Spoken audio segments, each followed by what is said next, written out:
नमस्कार, मी लाघवी ओमसावंत. शिवसेनेत अनेक बंड झाली, शिवसेनेत अनेक वादळ झाली, किंबहुना ही वादळ निर्माण झाली. शिवसेनेत पहिल्या फळीचे नेते हे शिवसेनेला सोडून गेले, मग ते नारायण राणे असू देत किंवा छगन भुजबळ. त्यावेळी शिवसेनेत काहीशी अस्वस्थता निर्माण झाली. पण एकनाथ शिंदे यांनी बंड पुकारलं आणि शिवसेनेत उभी फूट पडली आणि शिवसेना दुभंगली. एका शिवसेनेचे दोन भाग झाले. खरी शिवसेना कोणाची, पक्षचिन्ह खरं कोणाचं, यावर चर्चा होऊ लागली. ही सगळी परिस्थिती निर्माण होत असताना शिवसेनेत मात्र एक भावनिक वादळ निर्माण झालेलं होतं आणि ते वादळ निर्माण झालं होतं ठाकरे बंधूंच्या नावाचं. राज ठाकरे आणि उद्धव ठाकरे एकत्रित येण्याचं.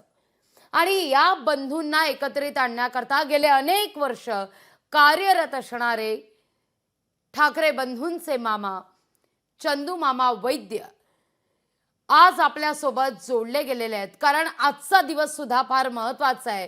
दोन्ही ठाकरे बंधूंनी महाराष्ट्र हिताकरता किरकोळ भांडणं बाजूला सारण्यास आपण तयार आहोत असं म्हटलेलं आहे. आणि याच मुद्द्यावर आज आपण चंदू मामा वैद्य यांच्याशी चर्चा करणार आहोत. मामा नमस्कार, स्वागत आहे तुमचं लोकशाही मराठीमध्ये आणि आपला बहुमूल्य वेळ आम्हाला दिल्याबद्दल आपले मनापासून सुरुवातीलाच आभार. गेले अनेक वर्ष खरं तर तुम्ही या दोनही ठाकरे बंधूंना एकत्रित आणण्यासाठी म्हणून प्रयत्न करत आहात.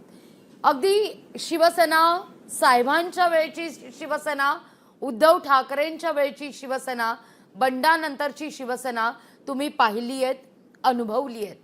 आज मात्र ठाकरे बंधूंकडून जेव्हा ही वक्तव्य करण्यात आली की महाराष्ट्र हितासाठी किरकोळ भांडणं बाजूला सारायला आम्ही तयार आहोत, त्यावेळी काय पहिली भावना तुमच्या मनात निर्माण झाली?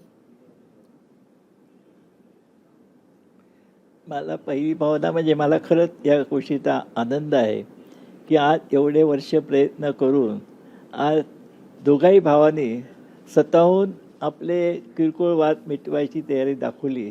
ह्याच्यातच मला खूप आनंद आहे आणि मी समाधानी आहे. खरं तर आता हाही मुद्दा एक चर्चेला जातोय. आत्ताच का? तुम्हाला नाही वाटत असं? आत्ताच का ती वेळ आली आहे? नाही, आत्ताच का ही वेळ का? मी सांगितलं ना, कालाय तस्मै नमः. ज्यावेळेस काळ येतो त्यावेळेस ते आपल्याकडे पर्याय राहत नाही आणि काळच आपल्याला एकत्र आणतो आणि चांगल्या गोष्टी घडवतात. याचा परिचित आणि अनुभव येतो असं मला वाटतं. मामा, एक इंग्रजीत म्हण आहे खरं तर, blood is thicker than water. आज त्या म्हणीचा कुठेतरी प्रत्यय येताना पाहायला मिळतोय. जेव्हा जेव्हा ठाकरे बंधू एकत्रित येत होते मग ते बोला ना. हां, बोला ना. म्हणजे ॲक्च्युली एकत्र येत होते, पण ठीक आहे, आता आले. Let better than never. त्याप्रमाणे उशीर झाला असला तरी दोघांनी एकत्र यायची तयारी किंवा अतिथाची शिवाय का बिगडशी एकत्र यायची तयारी दाखवली, हे एक चांगली गोष्ट आहे. तुम्हाला वाटतंय या सगळ्याला फार उशीर झाला? उशीर झाला ठीक आहे ना, म्हणून मी म्हटलं ना, लेट बेटर दॅन नेव्हर. कधीच नाही तर आत्ता तरी सुरुवात होते. एक आशेचा किरण आपल्याला दिसतोय आणि त्या आशेच्या किरणावर मराठी माणसांची मनं उत्साहित आणि प्रफुल्लित झाली आहे. हे तर मोठी गोष्ट आहे. मामा, थोडं मला ना मागे जायचंय. जेव्हा मनसे जन्माला येत होती, मी म्हणेन किंबहुना जन्माला येऊ घातलेली होती, त्यावेळी तुम्ही या सगळ्या संदर्भात साहेबांशी, बाळासाहेबांशी काही चर्चा केलेली की असं घडू नये, एकत्रितच राहावेत, यासाठी काही चर्चा तेव्हा झाली होती?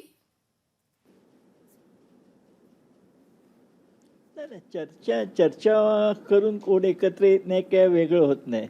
हे ज्या त्या वेळेस ज्या घटना घडतात आणि त्यावेळेस जे गोष्टी होत्या त्या कारणात ते झालेल्या आहेत.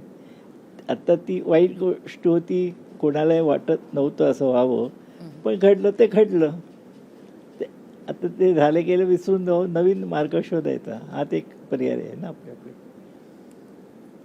तुम्ही बाळासाहेबांशी बोललेलात की आपण या दोघांनाही एकदा एकत्रित आणू, तो विश्वास होता तुम्हाला? नक्कीच होता. आणि साहेबांनी पण कधी आडकाठी केली नाही. साहेब बोलले ठीक आहे, तू प्रयत्न कर. साहेबांनी कधी नकारात्मक असा प्रतिसाद दिला नव्हता. अगदी. पण काय वाटतं तुम्हाला आत्ताच आपण का या सगळ्या संदर्भात मी हा मुद्दा पुन्हा पुन्हा उपस्थित करते याकरता की पहा, गेले अनेक वर्ष पुलाखालून बरंच पाणी गेलंय. महाराष्ट्राचं राजकारण तुम्ही सुद्धा पाहताय, अनुभवताय. आज जेव्हा दोनही ठाकरे बंधूंकडून ही वक्तव्य आली तेव्हा मात्र अगदी सर्वसामान्य माणसाच्या अगदी स्टेटस पासून ते अगदी कट्ट्यापर्यंत कधी येणार एकत्र, अगदी मुहूर्त वगैरे काढून सुद्धा चर्चा सुरू झालेली आहे. तुम्ही सुद्धा स्मिता हास्य करताय. ही प्रत्येकाकरता दिलासादायक अशी बातमी म्हणावी लागेल. महाराष्ट्रात चर्चेला तर आता सुरुवातच झालेली आहे या सगळ्या मुद्द्यावर. नाही, नक्कीच ना. शेवटी काय, कुठचं तरी कारण लागतं की ज्यामुळे एकत्र यायचं अगदी पक्क होतं किंवा त्या मार्गाला आपण जातो. आणि आता काही घटना अशा झालेल्या आहेत की मराठी माणसांनी आणि दोघांनी एकत्र येऊन या गोष्टीला सामोरं जाणं याच्याशिवाय पर्याय नाही ना. आणि म्हणून मला याचं समाधान आहे, सगळ्यांना समाधान आहे की कुठेतरी मराठी माणसाला आता आधार मिळेल. अगदी मराठी माणूस आशादायी आहे. पण ही वक्तव्य येत असतानाच तो याचीही प्रतीक्षा करतोय. कारण बघा, मनसेनेकडून सुद्धा किंवा मनसैनिक असू द्या किंवा ठाकरेंची शिवसेना असू द्या, या बातमीचं, या विधानाचं सकारात्मक स्वागत करताना दिसतीये. पण होईल तेव्हा खरं हे विधान सुद्धा करायला विसरत नाहीये. भुजबळांचं सुद्धा आता वक्तव्य आहे, होऊ तर द्या. बरोबर आहे. आता एवढ्या वर्षाचा दुरावा किंवा एवढ्या वर्षाची मतभिन्नता ही एका क्षणात काय नाहीशी होत नाहीत किंवा मिटत नाहीत. त्याला पण थोडंसं एक सकारात्मक असे विचार दोन्हीकडनं यायची गरज असते आणि ती येतील. तो हा क्षण आलेला आहे असं तुम्ही ठामपणे म्हणताय.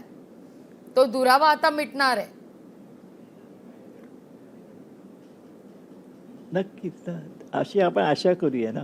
नेहमी माणसाने आशावादी व्हावं, शुभ बोलणाऱ्यासारखं आपण नेहमी शुभ बोलावं आणि ईश्वरचरणी प्रार्थना करावी की लवकरात लवकर चांगले दिवस महाराष्ट्राला येऊ आणि सुवर्णकाळ परत यावा असं वाटतं. मामा, तुम्ही ठाकरेंची विचारसरणी फार जवळून अनुभवली आहे. मला एक या ठिकाणी आठवण करून द्यावीशी वाटते की जेव्हा महाराष्ट्रात दाक्षिणात्य जनतेविषयी जेव्हा आंदोलनं शिवसेनेकडून केली जात होती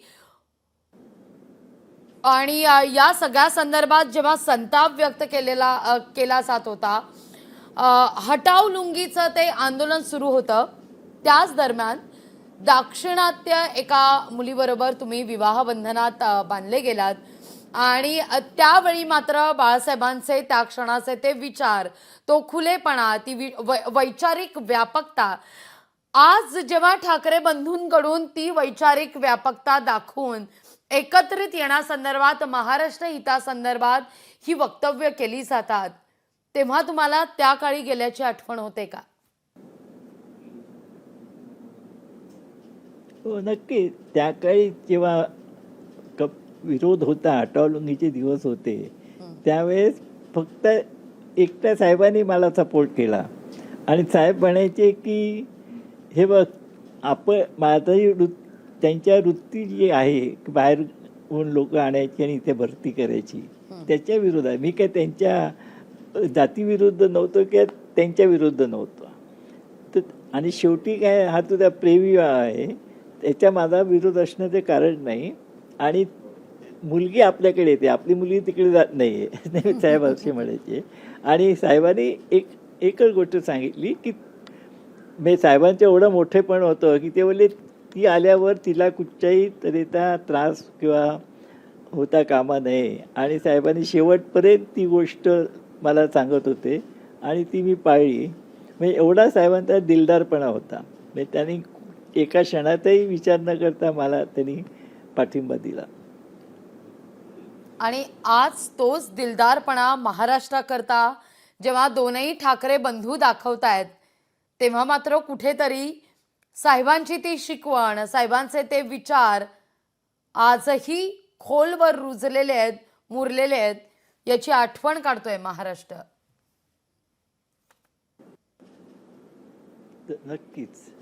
नक्कीच आठवण करते. मामा, हे दोघेही ठाकरे बंधू मध्यंतरीच्या काळात दुरावले गेले. ते का झालं, कसं झालं, आता हे अवघ्या महाराष्ट्राला माहिती आहे. बऱ्याचदा यावर चर्चाही झालेली आहे. पण आज वर्तमानात ही वक्तव्य केली जात असताना, भविष्याचा विचार होत असताना, इतिहासातून आपण काहीतरी शिकत असतो. या दुराव्यातून समोर आलेली ही वक्तव्य आणि त्यातून भविष्याकडे होणारी वाटचाल, काय वाटतंय तुम्हाला? ठाकरे बंधू काय नेमकं या सगळ्यातून शिकले असावेत की आज हे वक्तव्य करण्यात आलेलं आहे? प्रत्येक दुरावा, प्रत्येक इतिहास तुम्हाला काही ना काहीतरी शिकवत असतो.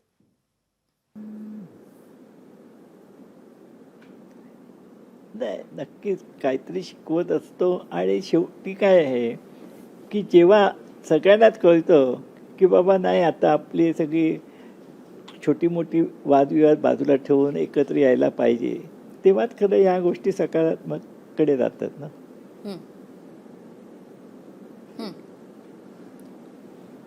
अगदी मामा, आपण अगदी शेवटच्या टप्प्यात आलोय. तुम्ही एक पुस्तक लिहिताय. हे पुस्तक आहे ठाकरेंच्या विचारसरणीचं. हे पुस्तक आहे बाळासाहेब ठाकरेंच्या आठवणींचं, त्यावेळेच्या किस्स्यांचं. मी त्या पुस्तकात काय आहे हे आताच नाही तुम्हाला विचारत, कारण एक वाचक म्हणून मी सुद्धा उत्सुक आहे ते पुस्तक वाचण्याकरता, ते पुस्तक हाताळण्याकरता, कारण तो अतिशय महत्त्वाचा ठेवा असेल प्रत्येक वाचकाकरता.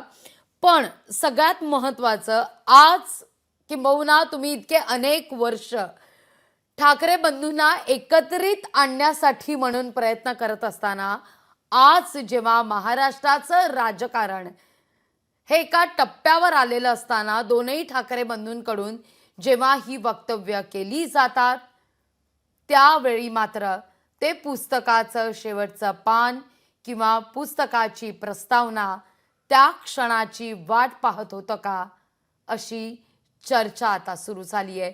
किंबहुना हा प्रश्न पडलेला आहे. नक्कीच आता एकत्र येतील आणि चांगले दिवस येतील, याची सगळी अवापोवा शेवटच्या पानात असेलच. त्यासाठीच केला होता हा अट्टाहास. नाही, असं नाही. शेवटी काय, आठवणी या आठवणी असतात. हा एक ठेवा असतो आणि त्या कुठेतरी संग्रह करून पुढच्या पिढीला काय मिळालं, चांगलं ज्ञान, चांगली गोष्ट, यासाठी आपण प्रयत्न करतो ना. मामा, तुम्ही एक वडीलधारी आहात ठाकरे कुटुंबामधले सुद्धा. आणि जेव्हा दोन कुटुंब दुभंगली जातात, त्या दोनही कुटुंबांना एकत्रित आणण्यासाठी म्हणून प्रयत्न करणारे म्हणून महाराष्ट्र आजवर तुमच्याकडे पाहत आलाय.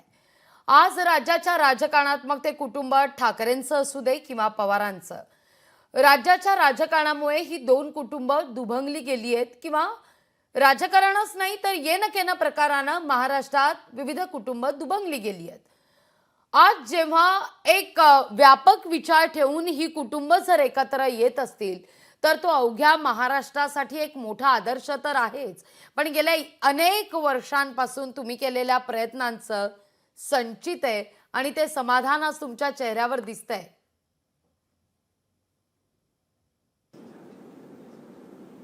नक्कीच ना. ही पण आनंदाची गोष्ट आहे. कुठची कुटुंब दुभागलेली एकत्र आली, तर एक चांगला क्षण असतो आणि आनंदाची गोष्ट असते.